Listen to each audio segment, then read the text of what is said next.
Alright, so it's October 9th. Hunting in Pennsylvania, probably the property that I hunt the most. I'm hunting like a finger of woods. And to my left of me is a nice clover field. And it's like 60 degrees out, which is not bad for October. And it's supposed to get down to like 40 degrees tonight, so I'm hoping once the sun starts to go down, they'll start moving. There was already deer in this food plot over here. I tried not to bugger them too much. It's just really hard to get where I'm at, just because they bed in here, and it is so thick.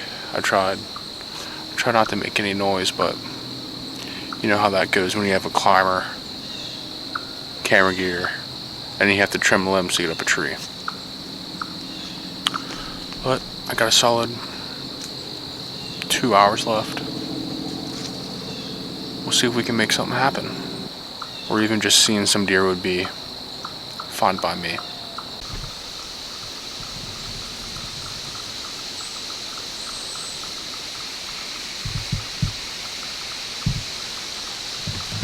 There's not a whole lot to look at this spot. But man, has it been good in the past. It's like a giant funnel. And there's a ridge below it. And they can't really walk the bottom of the ridge because there's a house there. And there's a big wide open food plot, that if they want to stay concealed, they have to use this finger of woods.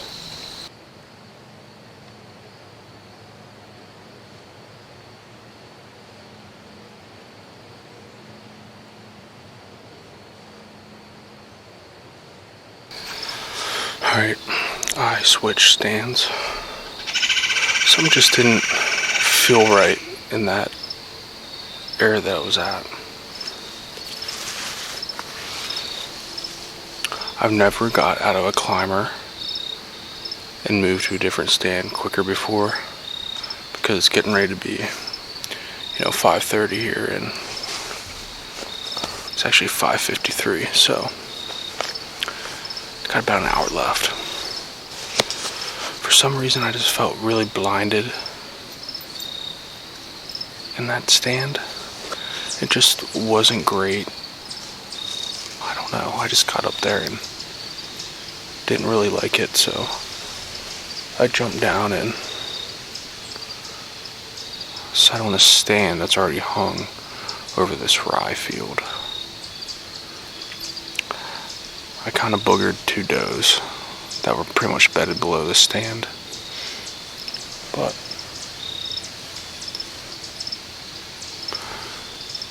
this is a good spot. I almost shot a decent 3-year-old out of here last year, but I decided to let him pass. I should have sat here to begin with, but I didn't.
must not have buggered them too bad.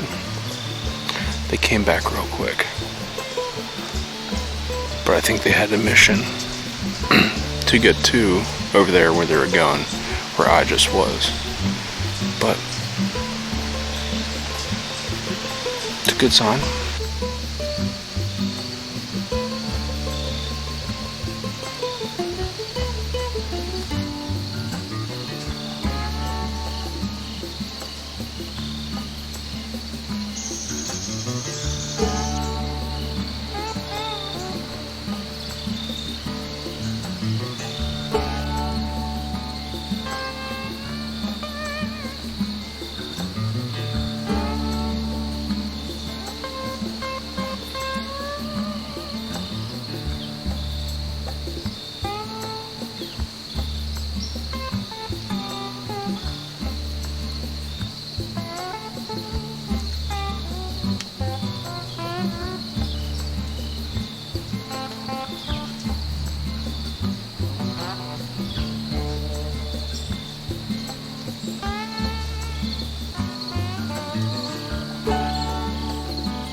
That was a pretty good hunt. I'm glad I decided to switch tree stands.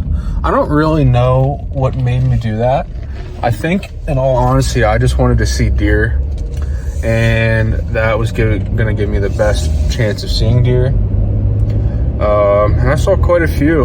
I got down from the tree stand, or my climber, and on my way to the other hang-on stand, I saw four deer. Two of them were like small scrubs.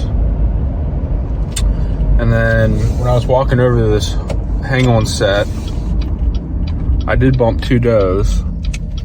However, it must not have spooked them very much because they're used to just human traffic around here. They showed back up, you know, basically within 10 minutes of me getting set up in the tree. And then I watched probably 5 or 6 other does for about an hour. And then, you know, about right at sunset, that buck, it's like a, I don't know, I think he's a 6-point. Pretty nice frame. I mean, I don't think it's anything that I would shoot, but he looks pretty good. He has potential to, you know, be a nice deer next year. It's just around here, if that deer is seen at all, he's most likely going to be shot, and that's just how it goes around here. There's so many small little 10-acre parcels around here, and everybody hunts, so it's like basically just competing for scraps. But there are some really nice bucks that always show up, you know, around pre-rut, but they're not dumb. They don't come out until, you know, 30 minutes after dark. You just got to catch them coming out of bed, basically. If you're sitting anywhere remotely in the open or not close to their bed, you're not going to see them during the daytime. But it was good to get out this nice evening and see some deer for once. That spot's always kind of good for just seeing deer. You know, for archery, they tend to hang out about 40 yards from the field edge and not get super close. They stay in the middle. But I had that one doe about 18 yards, and she fed in front of me for about half an hour, the same spot in that rye field. And I was highly debating on letting an arrow slide, but I'm in my car today, which is not super great for getting deer home. And I'm kind of glad that I waited off, just because I saw that buck. As soon as I saw that buck, kind of the doe situation was off the table, just because I didn't know if there would be another buck with that smaller buck that was worth shooting, or at least getting a good look at. So yeah, it was a good afternoon sit. You know, it's only the 9th of October, so there's better days to come, and I'm excited to see what the season holds. I think this year I'll definitely get a buck there. If not there, I'll get one at my cabin. But yeah, we're just gonna wait around and kind of play the waiting game there, and I'm not gonna overhunt it and blow it up too much before, you know, the prime time starts. It's hard as it is. I'm gonna probably stick to other pieces of land. I might try some public land, which would be really cool to, you know, try to get a public land buck, as hard as that is. So overall, good night. Glad I got to see some deer, and it's only October and better days are to come.